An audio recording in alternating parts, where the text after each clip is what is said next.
గురువారం నాడు తిరుప్పావడం సేవలో వేద పండితులు వేద పారాయణంతో పాటు శ్రీనివాస గద్యం పఠిస్తారు. శ్రీ వెంకటేశ్వర స్వామికి బంగారు వాకిలి వద్ద నుండి నేరుగా సమర్పించే అన్న నివేదన ఇది.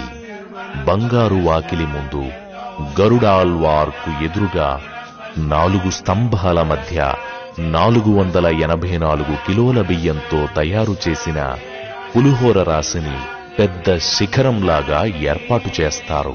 పులిహోర అన్నరాశిని కొన్ని భాగాలుగా తయారు చేసి పైభాగాన పెద్ద అన్నకూటాన్ని శిఖరంలాగా 8 దిక్కులా 8 శిఖరాలను ఏర్పాటు చేసి అన్నరాశిని నైవేద్యానికి సిద్ధం చేస్తారు. అందుకే ఈ తిరుప్పావడను అన్నకూట మహోత్సవం అని పిలుస్తారు.